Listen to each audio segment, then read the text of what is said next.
Muses of Mythology is a spoiler-heavy podcast. That's an understatement. We're going to discuss not just the events of this book, but the Rhineverse as a whole, and really anything that we feel is relevant. You can find full spoiler warnings in the show notes. Can you not? You didn't want to get over here the whole time. Just causing issues. Play with your brother.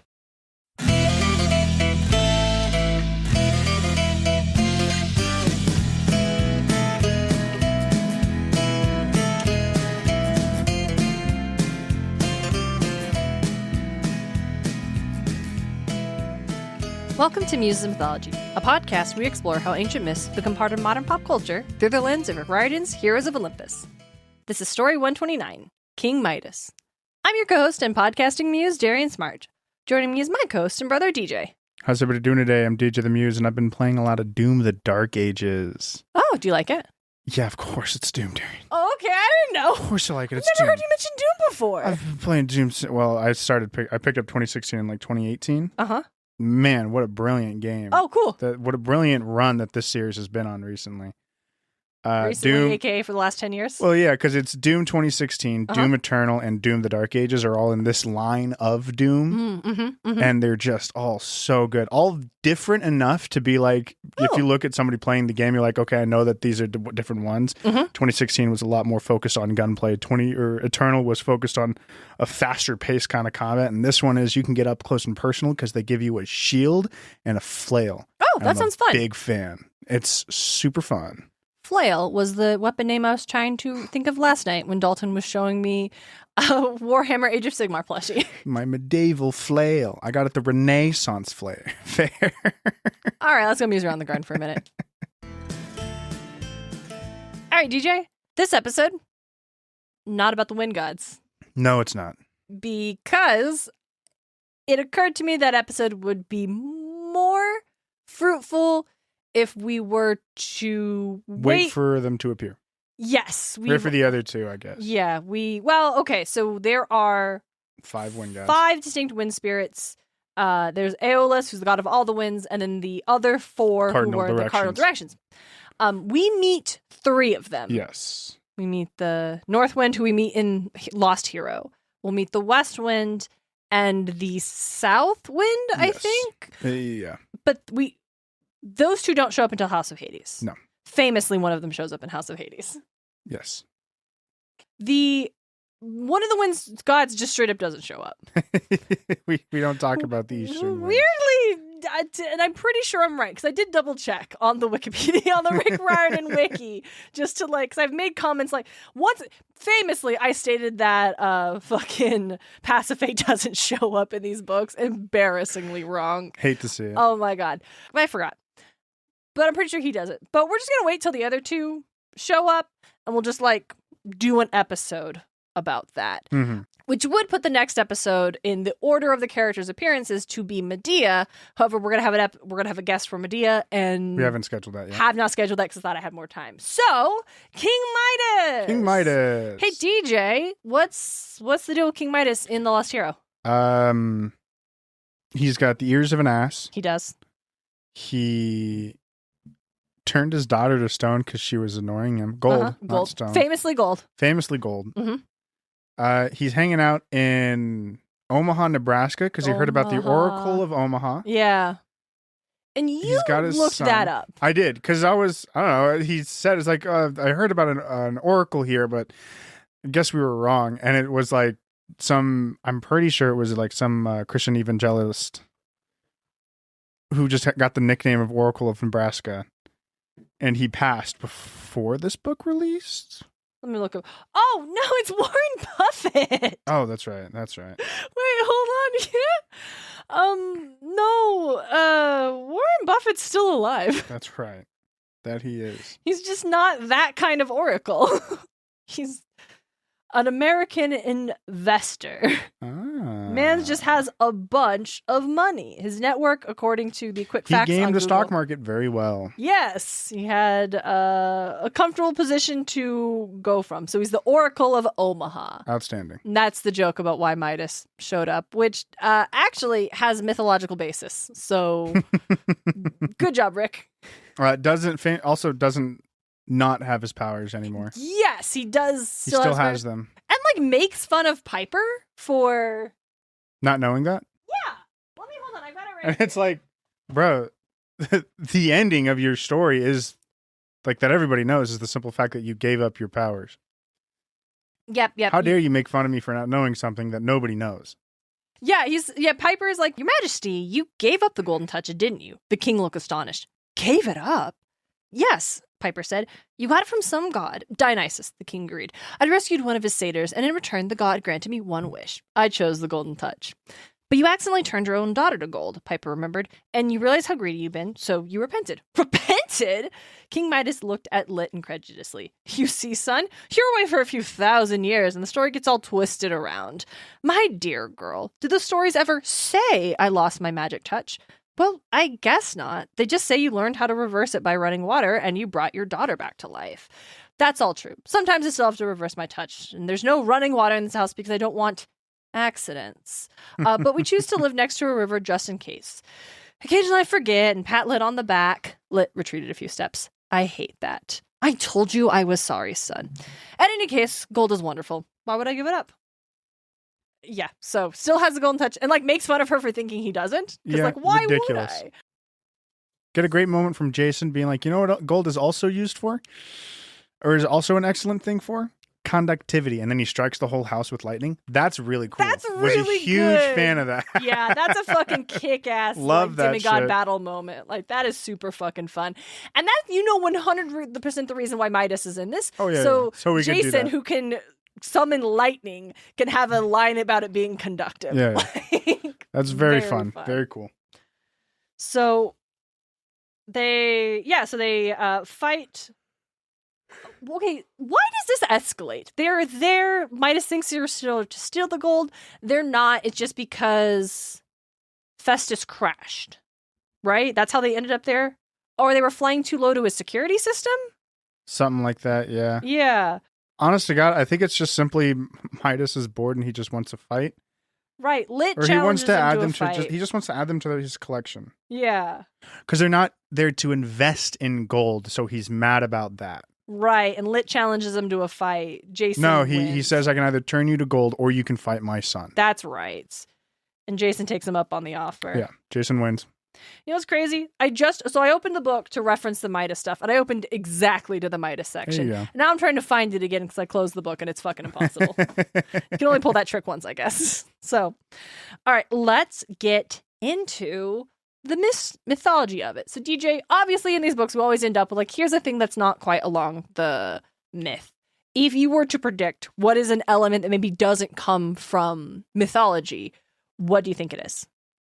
Him keeping his powers and turning his daughter back to gold? Interesting. Okay. I'm going to tell you what it is later, but I just wanted you to guess what element. There's one element of Rick Riordan's version that does not come from classic myth. Okay. Lit being his son. Okay. I have no idea. Are you going to lock that in? Are we locking that in? No, I'm not locking anything in. I'm not locking. It's not a trick. It's like a fun bit for the listeners to join and also And the guess. bit continues with me not locking anything in, Darien.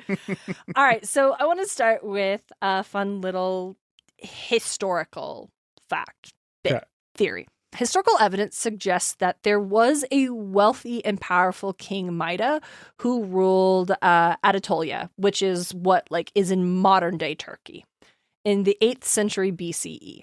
This may have been the figure who inspired the mythical Midas of Greek tales. Mm-hmm. Like how King Arthur may have been inspired by a real man who lived in the British Isles, or he may have actually been an evolution of a now forgotten Celtic deity. Yeah. Right? We don't know. Maybe, maybe not.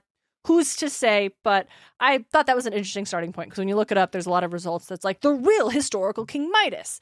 And most of those reports boil down to, now there was a King Midas who lived around this era, and maybe that's what they were talking about. And I'm like, that seems a pretty big fucking jump to the real King Midas, aka the gold guy. But actually, maybe not. But we'll get into that. Now, I would like to welcome back to the podcast after a very, very long absence, Edith Hamilton's Mythology, Timeless Tales of Gods and Heroes. You may recall back in the early seasons, she was my go-to resource. Yes.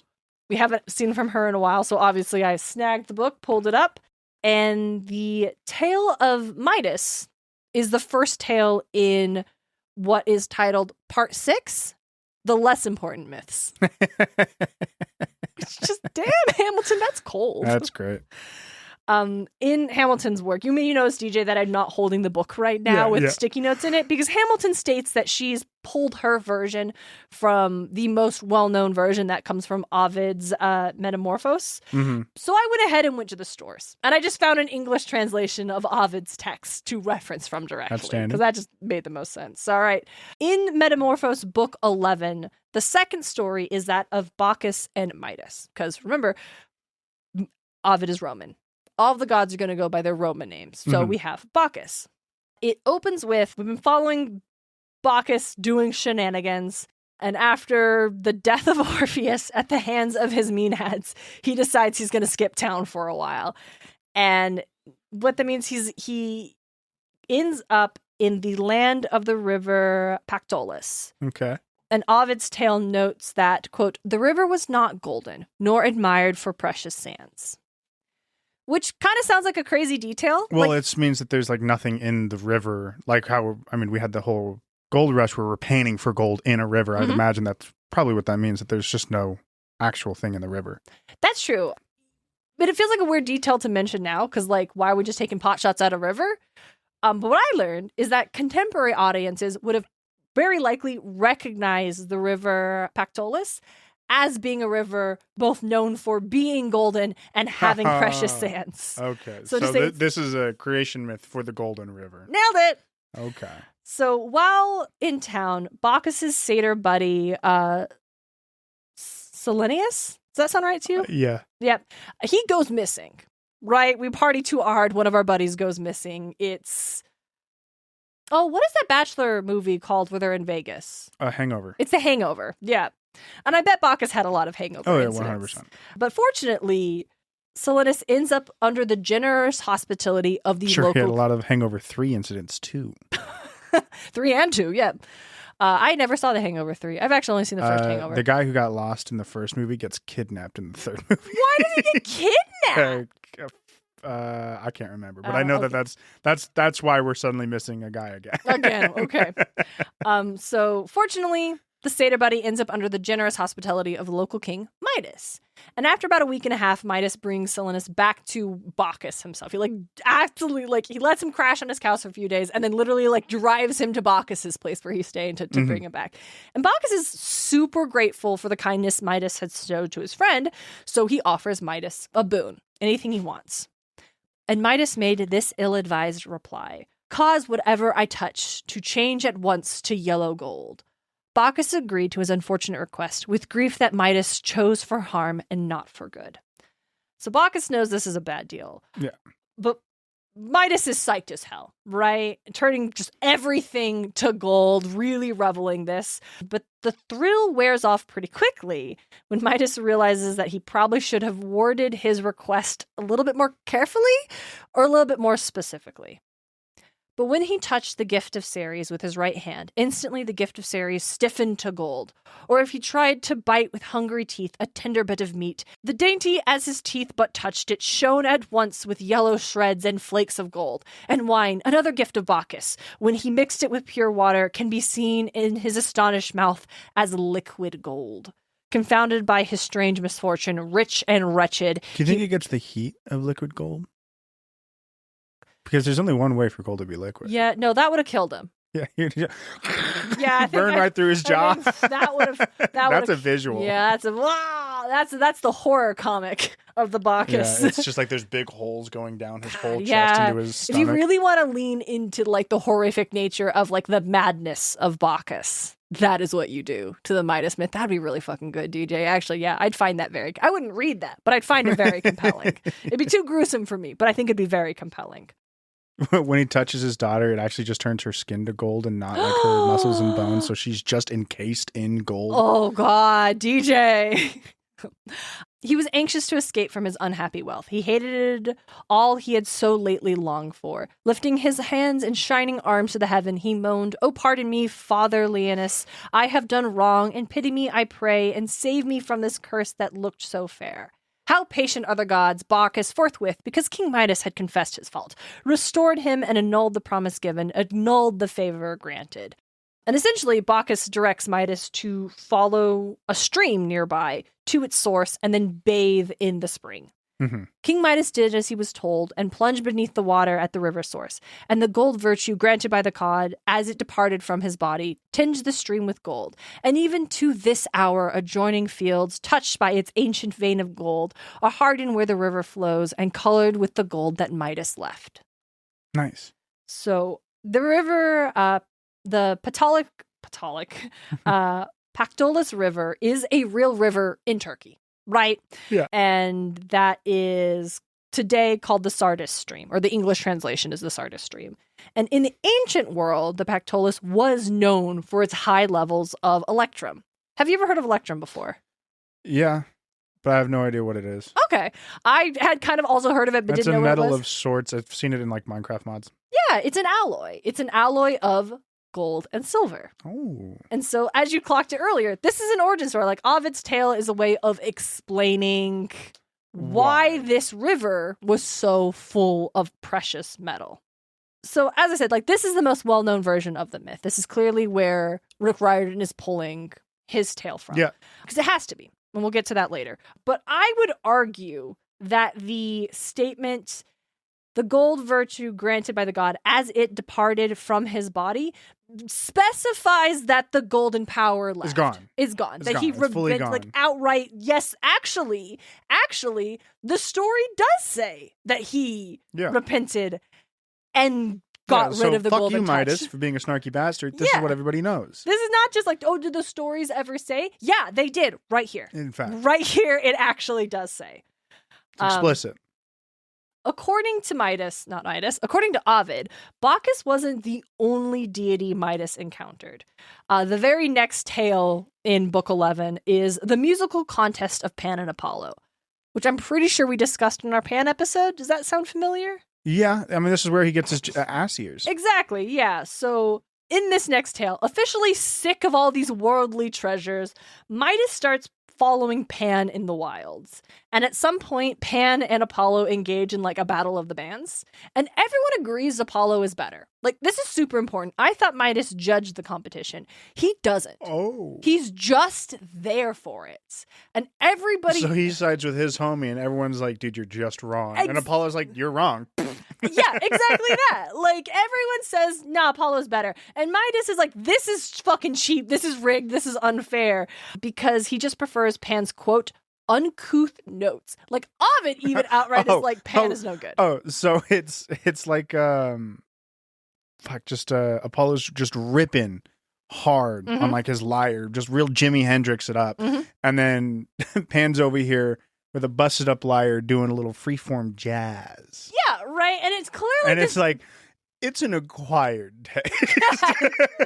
Yeah, basically that. And like, see, Midas here, he's been hanging out with Pan a lot, listening to this. So he has, in fact, acquired said taste. Exactly. It's like, listen, Midas, you can prefer Pan's music. It's preference, personal taste is fine. Yeah. Don't fucking say that to Apollo's face, though. You can't be doing that. Why are you fucking doing that? Because now Apollo takes it personally, as he would, and transforms Midas's ears into that of a donkey, a punishment for his, quote, stupid ears. Yep. And obviously this is pretty embarrassing because Midas is still king, so he takes to wearing a purple turban, specifically described as being a purple turban. But the servant who cuts his hair sees the ass ears. And the servant can't tell anybody. Obviously, you can't tell anybody, right? But he can't just keep the secret in, right? It's driving him crazy. So he digs a hole and he whispers the secret into the hole and then he buries it. And then he feels a lot better after that. But now Gaia knows. A grove thick set with quivering reeds began to grow there. And when it matured, about 12 months after that servant left, the grove betrayed its planter. For, moved by the gentle south wind, it repeated the words he had whispered and disclosed from the earth the secret of his master's ears. Outstanding. That's the end of that story. Just their There's no fucking being follow-up. right bastards about it, dude. That Grove knew what they were doing. Exactly. Like, that was on purpose. That was also to yeah. embarrass Midas for having bad taste. Fuck this guy. Because, like, the mountains also agree that Apollo is better. Like, everyone agreed. Everyone's like, Apollo's just way better. Apollo is just the god of music. I'm sorry, Pan. His flutes are really cool, but... You know what it's also like? It's like Devil Went Down to Georgia, right? And then Johnny does a credible job. He's like really experimental with this stuff. And then you've got people today who are like, no, I think the devil is better. Because they just don't know shit about music. Johnny absolutely played the fiddle better than the devil played the fiddle. That doesn't mean, like, the devil had a fucking background group with him to start like ripping electric guitars and basses and drums and pianos. But then, like, the fiddle riff that the devil does is dog shit. It's just simple. Bad. It's simple, and it's the only thing the devil has going for him is that it's fast. And so people who don't really know fiddle music think that it sounds better just because it sounds faster. Whereas Johnny is showing off some technical skill. Yeah, he is ripping it, dude. I think that's what we have here. Anyway, so those are the two Midas stories that Ovid gives us. Mm-hmm. And you may remember, as I stated earlier, Ovid is Roman. And he's writing this literally in the year 8 CE, right? So outstanding. I thought it would be beneficial to look at the Greek accounts of Midas, right? Because we know this figure comes from Greek. If he's name dropping Bacchus, or he's in Rick Riordan's text, he mentions Dionysus, which suggests that this version comes from a Greek story that Ovid is retelling, as he does with several of his tales, right? First enters Herodotus, who mentions Midas in 440 BCE in his Histories. I think we maybe touched on this here or there, but I haven't really articulated what Herodotus' Histories is. Mm-hmm. And DJ, what do you think it is? Stories about Greek mythology, I guess. I have no idea. Herodotus is considered the father of history. Like the study of history stuff. Not like birth history stuff, but the study of the recording and cataloging and study events of the past. Yes. So his text is intended to be a historical factual account.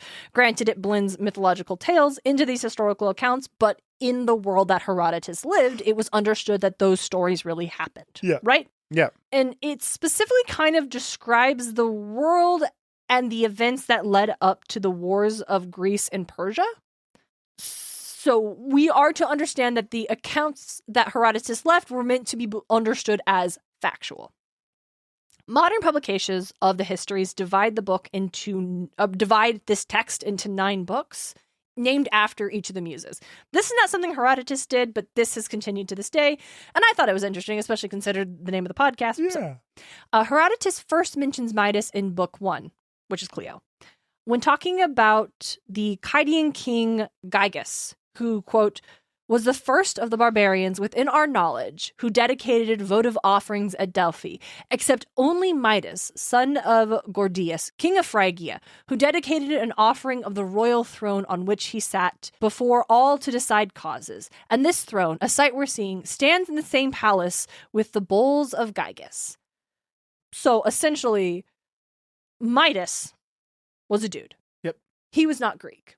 He came from elsewhere. He was a barbarian, right? Mm-hmm. An outsider, a foreigner. But he was a foreigner who respected the Oracle of Delphi.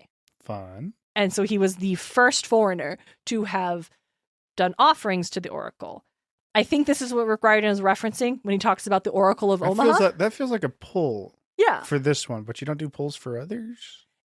Rick, I think, likes to pick and choose what things he's going to go for. Or it could be a total coincidence. He was just trying to figure out where he was going to put Midas, knows this fun fact about Warren Buffett, thought that would be funny if an ancient dude appeared where there was an oracle.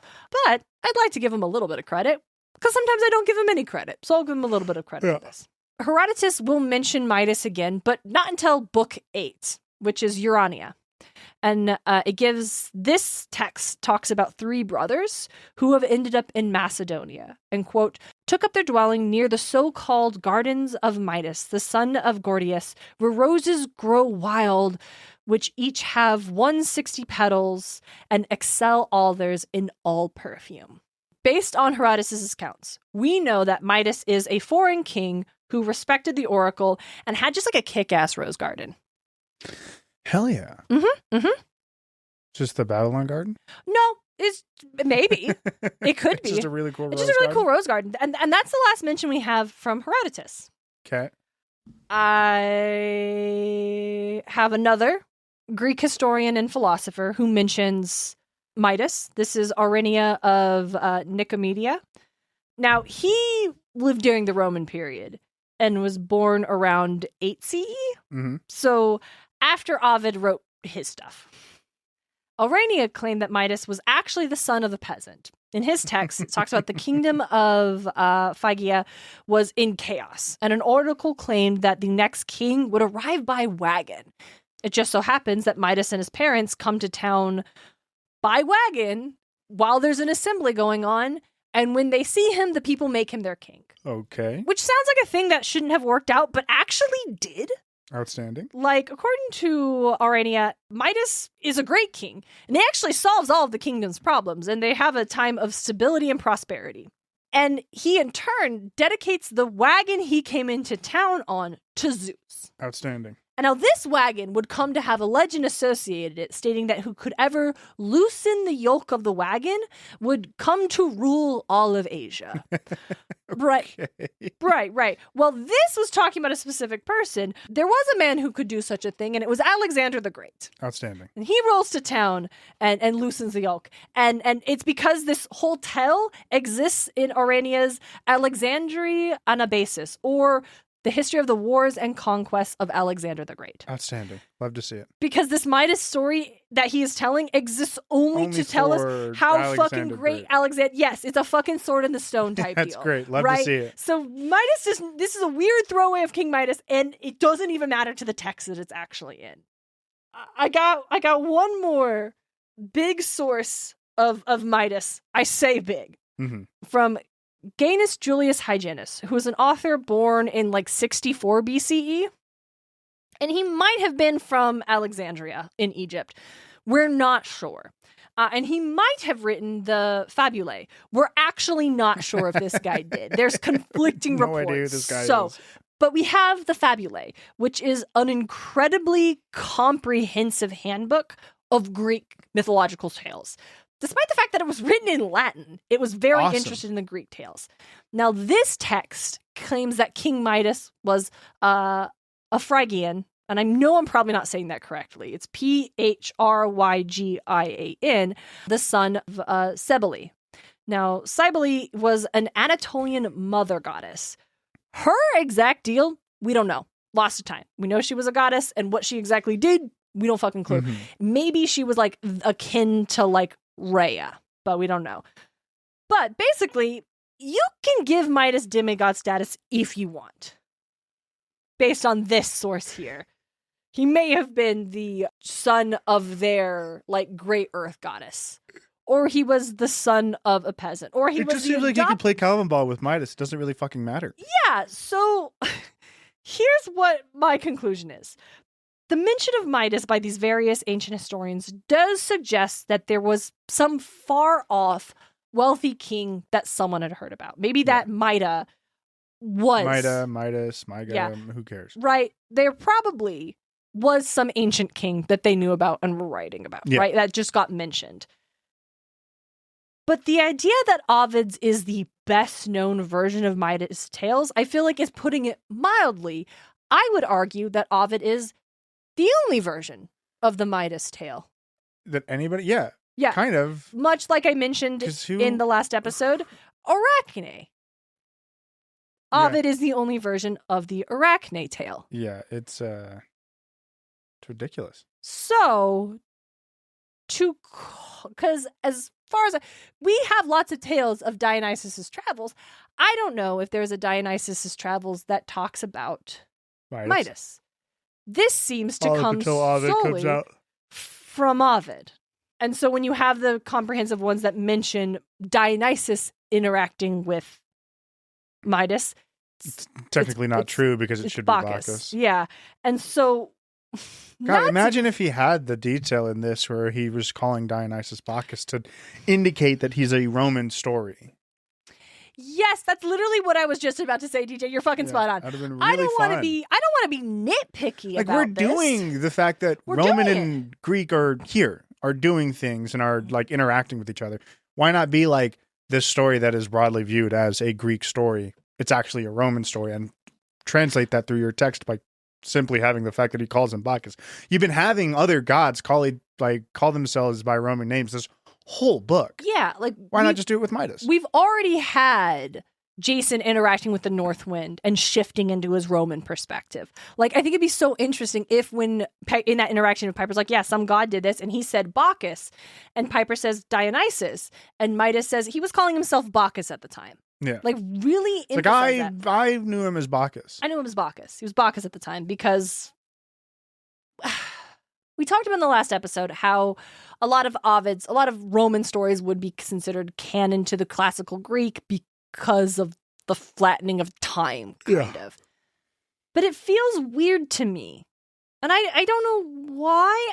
I'm not trying to be a Hercules, right? I want to be so fucking clear. I don't care if you call Hercules, Heracles. Or Heracles, because they're effectively the same. Yeah, even if you're doing, like, for example, in Disney's Hercules. Yeah, it's all Greek except for Hercules. Except for his name. And I actually don't fucking care about that. Like, I find that of very little interest to me personally. But in this particular experiment, in this particular narrative, where the distinction of Greek and Roman is being presented as so important, I feel like it was a missed opportunity? Missed opportunity on Riordan's part not to be a little bit more distinct about sometimes there are differences. Sometimes it's to lean into the fact that the gods are having this split back and forth, but if you suggest that every myth they did was the Greek version anyway, why is there this such divide? Yeah. I think there could have been more opportunity to show that sometimes it was only the Roman version, the Roman aspect of the god. And to introduce that here, I think would have been really helpful. And also perhaps a little bit more genuine to the source material. Yeah. Especially because it's an Ovid story. So that's my big weird takeaway, is that it just felt, again, it feels like Rick Riordan kind of leaning into these tales all kind of mushed together. But in the story, he wanted to tell like the overarching mega narrative of Greek and Roman personalities clashing. That was, I think, a incorrect choice on his part to do that. Not good. No. Now, this is the King Midas episode, but I think I'd be remiss not to shout out the standout character, Midas' son, Letarius. Or at least he'll be standout for us eventually when he shows up in Jaws of Apollo. Yeah.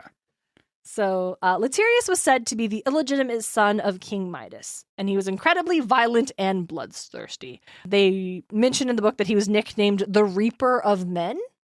And yeah, it's because he would kill a bunch of dudes. But also because the way he would end up killing these people was that he had a habit of challenging folks to harvesting contests. Okay. And when they lost, he would behead the losers and then leave their bodies in the fields. Okay. Right. So but he didn't have to worry too much about crop rotation with that. Yeah, it feels like. So eventually Heracles shows up. And I'm saying Heracles in this particular... Because it's the Greek myth. Because all the references I found referred to him specifically as Heracles, so leading me to believe that this is from Greek text. Yeah. Now he comes along, actually beats Lit as his own game, beats him in the harvesting contest, kills the guy, and then throws his body into the river. Outstanding. And then the Phrygian reapers, as in people who were harvesting and reaping harvests, not like spooky reapers, they kept his memory alive with a harvesting song named after Letarius. So, all of those tales are said to come from the writings of the 5th century grammarian Hesycharis of Alexandria, or a 10th century Byzantine encyclopedia called the Suda, which is apparently an excellent text full of mythic stories and tales and stuff. And then the grammarian was apparently someone who recorded basically a lot of like idioms and turns of phrases and said, this is what this means. This is what this means. And like is a great resource for understanding the ancient world in a way that has been lost today. Now, I could not find English translations of either of these texts that claim to be where we get these specific tales about lit. Because I definitely prefer to, when I'm on a page and it claims this is where it is and this is where it comes from, I say, great. I'd love to read that for myself because in these 6 years we've been doing this podcast, I found that sometimes the encyclopedia page, the Myth 101 page will say that this happens. And then when I go and read the text itself, that's not quite right. It's combining two different things and saying this and this mean this, but those are two different sources and they don't talk to each other. But I couldn't. And you know what made me even mad is that I found a project called Suda Online, which was from the early 2000s. And their goal was to make an online English translation of this whole text available. Oh, rough. And I found reports that said they had finished it. Where? But then, well, I found the website and it said that it was being housed somewhere else temporarily. Just shoot them an email like, hey. Can I have it? Like, where the fuck please? is this? What's going on? So I don't. Where's it being housed? I would love to visit. So yeah, I cannot give them an upper decker for fucking making me go out of my way. Right? So I can't claim if these claims are accurate to the actual texts themselves. The Midas stories that I have, like the ones that from Ovid or Herodotus, they don't mention lit. They don't mention any children of King Midas, right? But since we're going to meet this guy again in Trials of Apollo, and I kind of like him in Trials of Apollo, I did want to talk about him a little bit because he's here. So, you may be asking yourself, hey, now how about King Midas's daughter? You know. Yeah, where's she at? Let's go. Wholly made up. Let's go to the pop culture section of our podcast. Hey, so enter Nathaniel Hawthorne. DJ, do you know who Nathaniel? He's the Scarlet Letter guy. Ah. Did you have to read the Scarlet Letter in high school? I did. No, we did. This was it was a guy, the Hatchet. That was one of them that I did in high school. In high school, you read the Hatchet? Yeah. I would have thought middle school for the Hatchet. No, that was freshman year English. Oh, this was junior year or sophomore year. Sophomore year. I can't remember which one it was because we did the Scarlet Letter and then we also did the Crucible. And then when I was a junior, we did this. Sophomore year. No, when I was a Crucible sophomore. When I was a senior, we did the Crucible. So it's all smushing together. Yeah, mine was Crucible was sophomore year, I think, for me. Ah, okay. So probably we did like Beowulf, Of Mice and Men, and The Green Knight in senior year. I remember, obviously I remember because I know we studied the Scarlet Letter, but this is the first time as a student that I realized I could just not finish reading the book that was assigned and read the Spark Notes instead. I skimmed all of the books. Yeah. Like an hour before the test that we did for like those, like, oh, here's the thing. I'm like, and I would get like 70, 80% on all. Yeah, I have no interest in reading Of Mice and Men, and I will sleep through our popcorn read of Beowulf and Green Knight. I don't care. Yep. I'll pass the class fine. Exactly. Here's the thing. D's got degrees for me, okay, baby? Here's the thing. Here's the bad lesson I learned. I could not do the reading, do the Spark Notes, and still get a fucking A on anything I wrote. Yeah. That's the lesson. And then, you know what? She hasn't learned any other since. That continued into college. Oh, I can just I can work on something at the last minute when I'm in panic and still get an A. God, I wish I wasn't like this, but I am. I hate to see it. I'm only motivated by deadlines. That's why my draft still isn't done. There's no fucking deadline on her. I hate to see it. So, Scarlet Letter. Now this... I'm going to code something on it. I'm not going to do it, but if I could, I'd code something on your computer and be like, all right, you got to finish it by this date or it's deleted. It's gone. That would work. That would actually teach it cards on the table. That would fucking work. I know it would work. Yeah. You'd lose all your progress. that would do it. If I could just, I've tried to do deadlines. Like, oh, Fran, I'm going to visit Fran. I should have it. That's not a real deadline because there's no punishment stakes. There's no grade, right? Yeah. I don't lose anything if I don't. I'm so, I wish my brain wasn't like that, but it did. Okay, Nathaniel Hawthorne. So in 1851, he wrote a book called A Wonder Book for Girls and Boys. Now, this was a children's book featuring several Greek myth retellings, and it included Pandora, it included Perseus slaying Medusa, and it featured King Midas. He added $1 for a daughter for an emotional crutch. That's crazy. That's crazy. Well, DJ, this is maybe some important context. Hawthorne wrote the book shortly after the birth of his own daughter. Okay. So you can see maybe... It's still kind of crazy. No, he stated... As if not being able to eat food wasn't enough for some kids. You gotta have a daughter in there too. Yeah, exactly that. Hawthorne stated that he would be, quote, substituting the tone in some degree, Gothic or romantic, or any such tone may please myself, instead of the classic coldness, as it is repellent as the touch of marble. And, of course, I shall purge out all the old heathen wickedness and put in a moral wherever practicable. So... Listen, saying old shit is cringe? Yeah, based. So, there's a framing device in his text where it's this man who knows a lot of tales and he's telling the stories to the school children, right? Now, because Hawthorne has vowed to purge the old heathen wickedness, Dionysus is not named.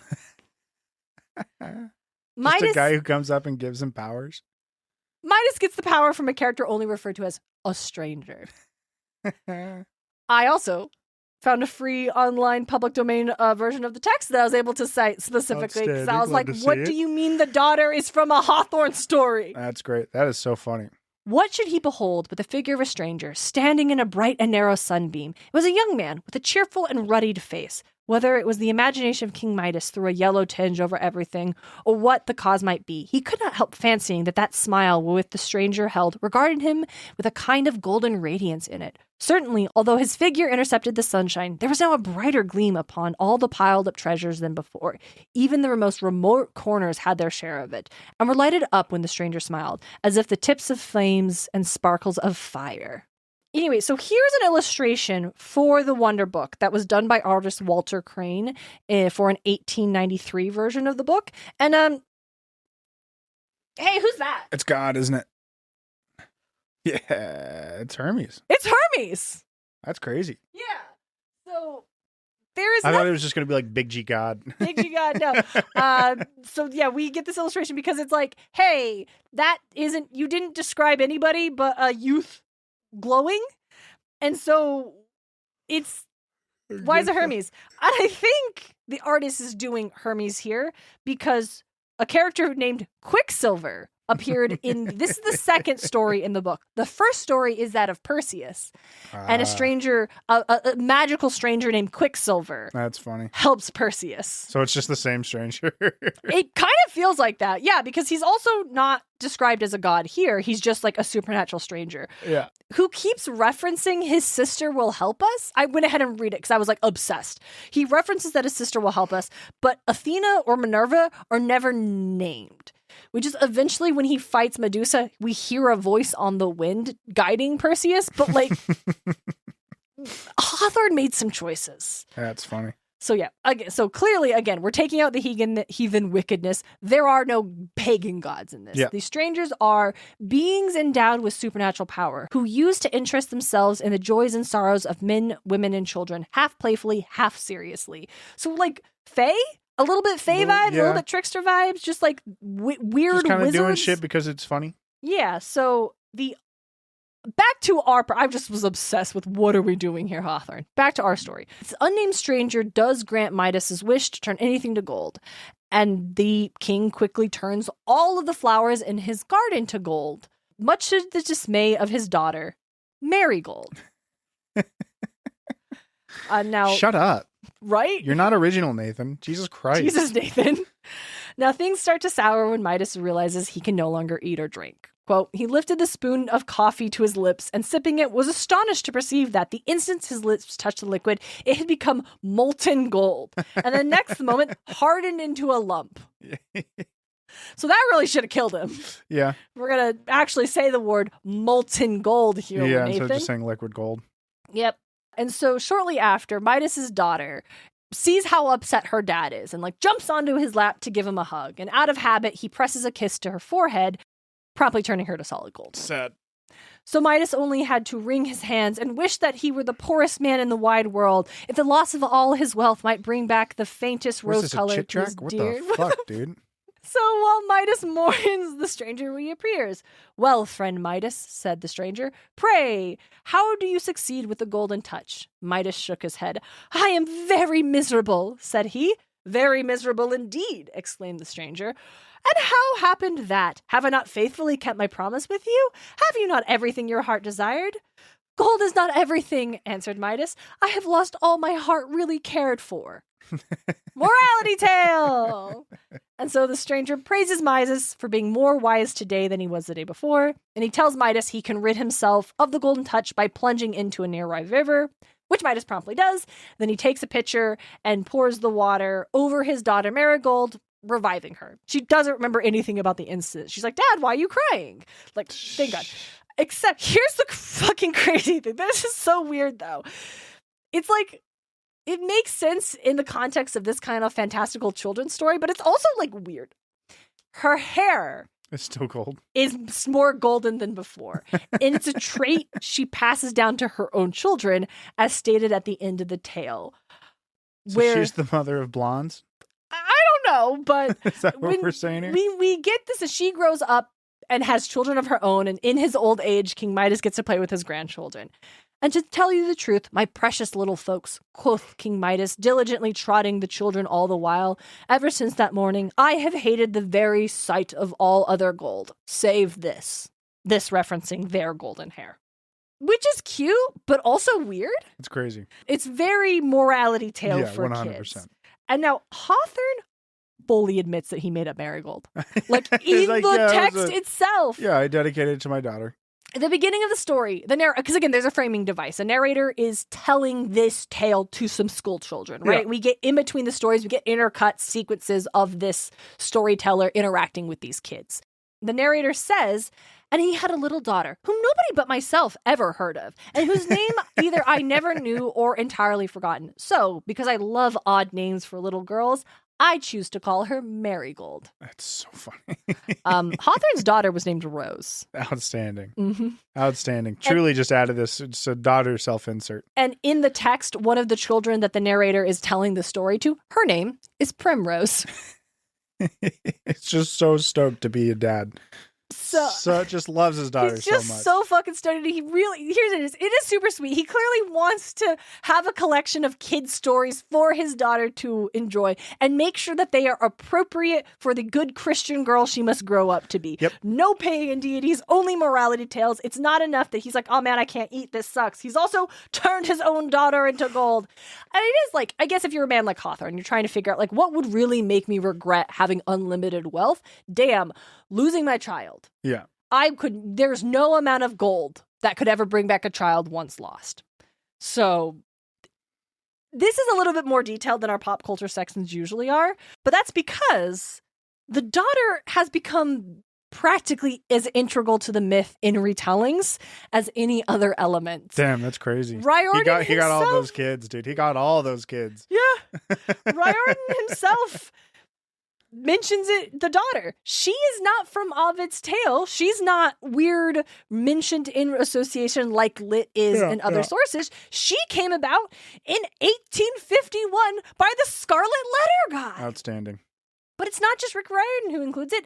I just read Ariadne by Jennifer Saint. It's everyone. And when Dionysus tells this story of King Midas to Ariadne, he includes the daughter.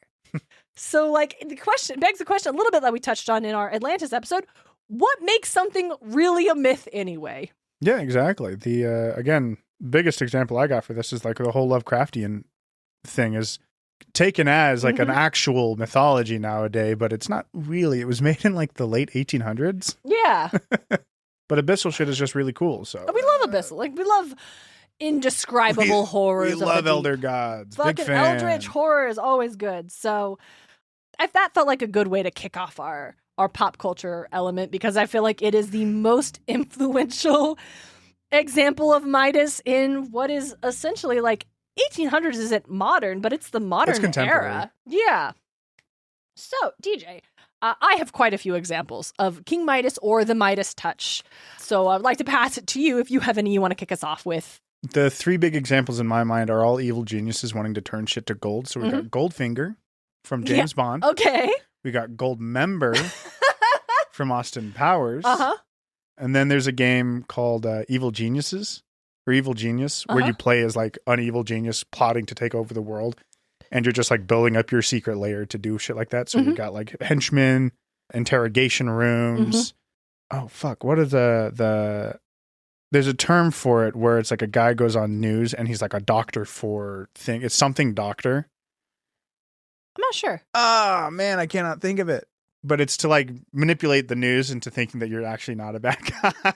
Oh, Spin Doctor. Spin Doctor. That's what it is. And you're just building this whole evil organization.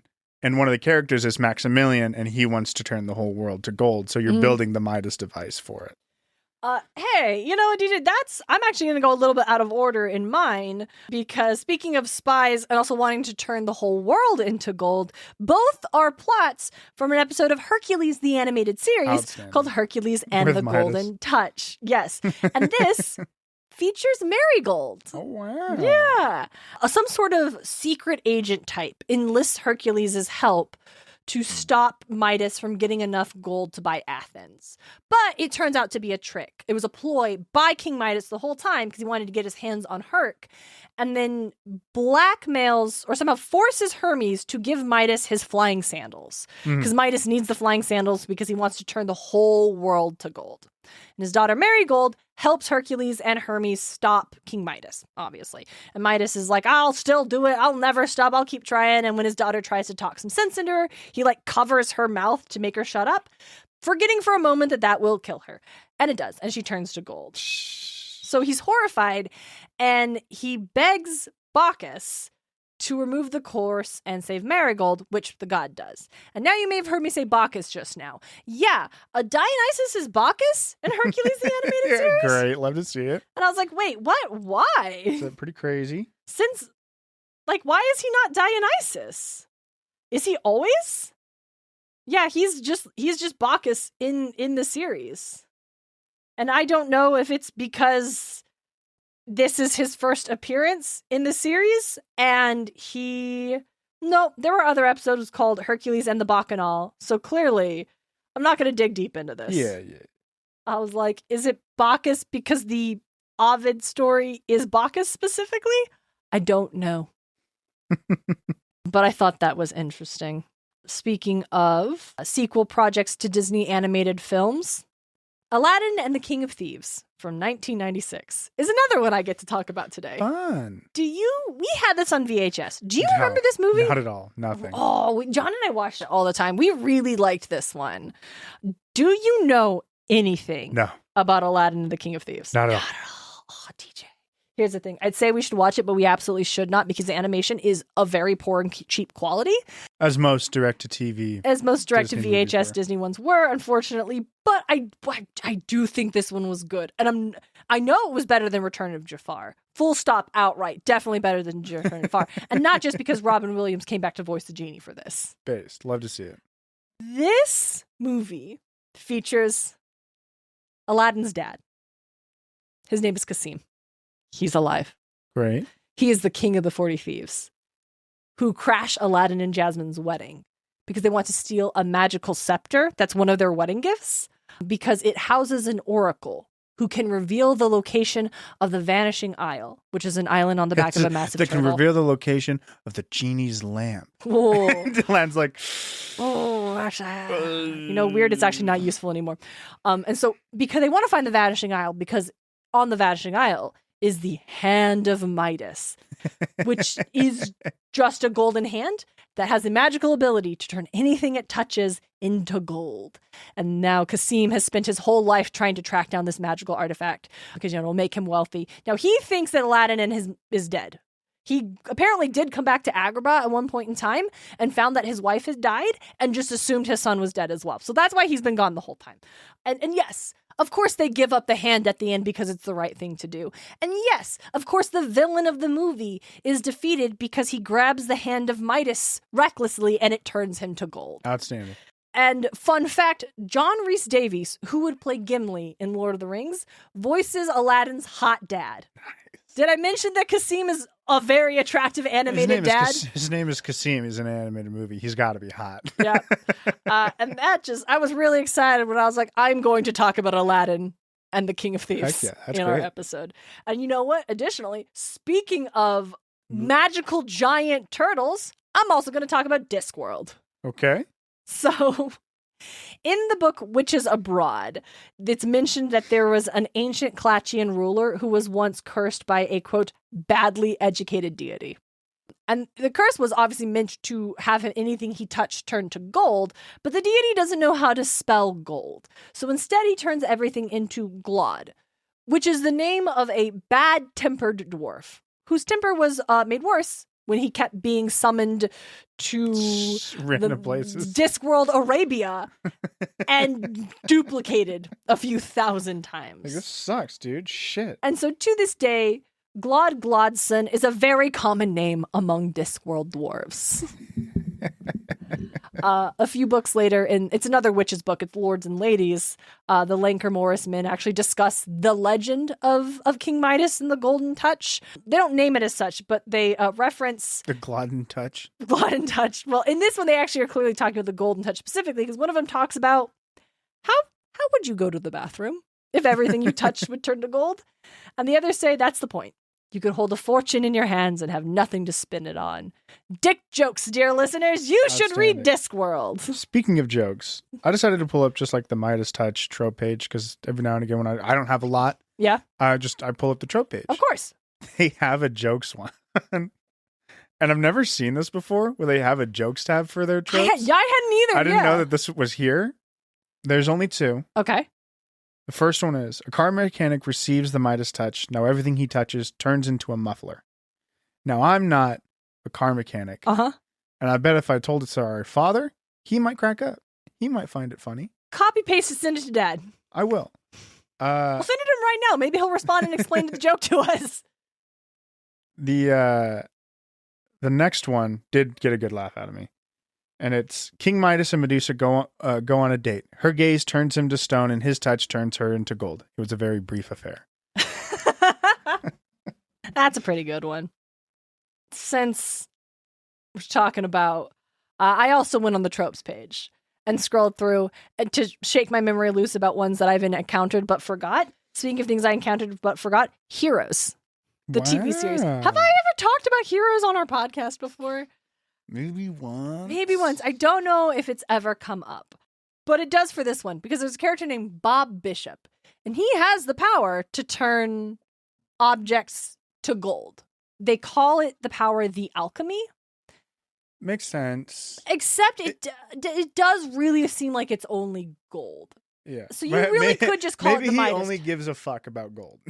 I was wondering that too. There is dialogue that says he can only do gold. Oh, okay. So it is canonical. He can just do gold. Yeah. Should have just called it, the Midas Touch. The Midas Touch, yeah. Why would you call it again, alchemists wanted to turn lead into gold, but they also wanted to transmute any kind of minerals, right? Yeah. So fine, whatever. But I wanted to figure out how to do that. Were they worried the Midas Touch sounded too silly? In season 2 of Heroes, a show that went downhill after season 1 because of the writer's strike, lean into it. But he, again, we see him do this to a spoon and also a whole ass man. Ah. He is a bad guy. I see. And since I got to talk about Heroes, I will now be talking about Once Upon a Time. Wonderful. King Midas is a character. Yeah. In the TV series Once Upon a Time. Not really. It's all Disney stuff, but I guess King Midas can be here too. Well, they listen, they would mix it up because Rumpelstiltskin was a fucking prominent character. Rumpelstiltskin, who is not from a Disney property. No, he's from a Shrek property. The thing about Once Upon a Time is that it worked best before Disney cared too much about it. Oh, you hate to see it. Like early on when they could just kind of do... Kingdom Hearts worked best when Just before Disney cared too much about it. Yeah, when you can just run around with these images and ideas, but like, yes, they have like a Beauty and the Beast thing, and there is a chipped cup, but it's like a reference, and they kind of use images and color motifs, but kind of go wild and do what they want. Yeah. And then all of a sudden, you had literally Frozen. Yeah, Frozen did show up. Which got... And I think I was never actually like super paying attention to the show all too much. Mm-hmm. And when I heard they were doing Frozen, even I was like, that's just kind of dumb. Yeah. it to the credit, we did just do Frozen, but also they gave it like a crazy backstory that was connected to like the Snow Queen story. Uh-huh. But like, yes, Once Upon a Time struggled when it felt like they needed to adhere to a Disney mandate for. But also, even when they weren't, later seasons were just not good. I can't speak to this anymore. But he does have a daughter. She is there. And he doesn't turn her to gold, but he does accidentally turn her true love into gold. Sad. And this is how we find out the backstory of the woman that in Storybrooke, cursed Prince Charming is apparently married to. Listen, I never said it was a good show from the jump. I just said it got worse over time. Yeah. It was a soap opera, and I think that's a thing a lot of people forget. It was a soap opera. So, of course, cursed Prince Charming was married to a woman he couldn't remember and had it's drama, dude. It's all drama. It's all drama. And I have one more on here because I encountered it recently and thought it'd be fun to share. The Chronicles of Narnia, Voyage of the Dawn Treader. How did you encounter this recently? Oh, on my Aragon podcast, Lucy and I did a bonus episode about Voyage of the Dawn Treader. Because dragon. Okay. Because there is a dragon in the text. Eustace gets turned into a dragon. The Dawn Treader has like the prow of a dragon. They fight a sea monster. The book is not very good. There's a reason I think we really remember The Lion, the Witch, and the Wardrobe and not Voyage of the Dawn Treader. Anything it's very else. Weak. So, but Lewis actually does a really interesting like combination of the gold touch curse and the idea of like running water purifying it, because in the Voyage of the Dawn Treader, they're traveling to a bunch of different islands outside of like the realm of Narnia, kind of. And so the heroes end up on an island where there is a magical pool that anything the water touches turns to gold.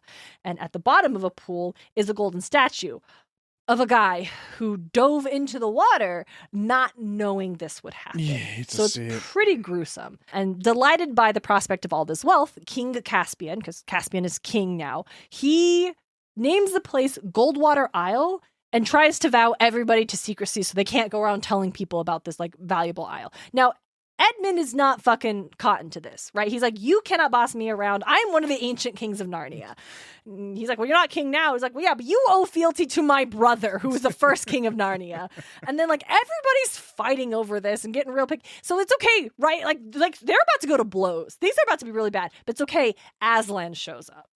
And Aslan has been missing for 600 years. No, this is not the first time Aslan has shown up in this narrative. Wow. This book is fucking crazy. Dude, I have no idea what's going on with the Narnia stuff. So Aslan makes them all forget about the magical pool. I remember Mr. Tumnus having his MTV Cribs moment. That was kind of crazy. Mr. Tumnus has been dead for thousands of years. Well, I'm talking about in The Lion, the Witch, and the Wardrobe, Darien. Okay, well, we're here in the Voyage of the Dawn Treader now. So Aslan gets everybody to forget about the magical pool, but they do remember the bad vibes. Like, they remember the bad vibes of this island. Like, this island is a bad place. So they all agree they're going to name it Deathwater Isle and leave forever. What the fuck, Aslan? What the hell is this? He doesn't want to be greedy, but you got to get the fuck out of here. It's a bad place. So I did, reflecting on it, like how Lewis took the water element and then the Midas thing and kind of put them together as like an evil vibe. That was fun. This was actually probably one of my favorite sequences of the book because it was so fucking weird. And there's a ton of Midas touch things, of it being like the candy touch, like you'll see this in a lot. I just wanted to focus in on like Midas gold touch specifically, in ones that I've actually engaged with, because there's more than I thought. It does show up in Puss in Boots: The Last Wish with Jack Horner. At the start, when he's like first introduced and he says to the mercenaries, "I'll pay you your weight in gold." He pulls it out and he touches that. That's right. It's literally his weight in gold. Yeah, that was a good bit. Puss in Boots: The Last Wish is a great movie. That movie is so good. I am excited, tentatively excited for Shrek 5. I don't know, man. That's why I said tentatively. Why is Fiona super attractive now? Listen. Why? Because the curse is being funky with the fact that she's an ogre now. Didn't expect her to pick ogre side. So, so after all these years, human side has been pushing through. I have no idea. I don't know. It's just, that's like one thing. It's ridiculous. I'll go see it. I'll see Shrek 5, of course. Look at Shrek. I will go fucking see Shrek, okay? Shrek, but, Shrek 4 was an underrated fucking brilliant piece of media. I'd have to see it again. Yeah. My takeaway after all this is that it's really weird that Rick Riordan had Midas claim outright that it never says he got rid of the golden touch. It's in Barney. That's the candy touch. Candy touch, yeah. It's all over the place. Codenamed Kids Next Door had like a chocolate touch, I remember, but not enough about it to wanted to talk about it for this episode. In DuckTales 2017, Louie gets a golden touch, but he calls it the Louie touch. And he turns a bunch of people to the park to gold by accident, and he gets it taken away pretty quick. Wishbone adapted the story in an episode. What story, Wishbone? Entrepreneur. Oh, that's so cute. Into an adaptational nice guy. Ooh, what is that trope? I don't know. So characters made nicer in an adaptation than they were in the source material. Midas? Yeah. Okay, but like what source material are we talking about? Because Midas was nice. Yeah, Midas was a chill dude. He helped the singer. Mildly greedy. Like, he just thought, oh, wouldn't it be super useful if I'm a king? If I could turn everything to touch the gold, my kingdom wouldn't have to worry about, like, finances. Fucking prosper. You'd be prosperous. Actually, you'd probably destroy your fucking economy. You'd tank it, as we saw with Jafar in... Return of Jafar? No, the Twisted Tale.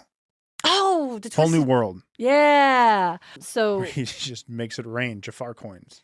But yeah, so that's the other thing. It's like, making King Midas outwardly like villainous, like he's been a dick this whole time, doesn't actually track with the narrative. Like, he was a cool dude who made a foolish wish that he regretted pretty quickly and got rid of. Dude, first time dinner time rolled around, he's like, this sucks ass, can we fix this? And Bacchus said, like, yeah, we could do that. Yeah, man, you gotta go bathe in this spring. Listen, I could have warned you about it, but I figured I'd let you learn the lesson first. The reason I'm still here is because I knew you'd ask.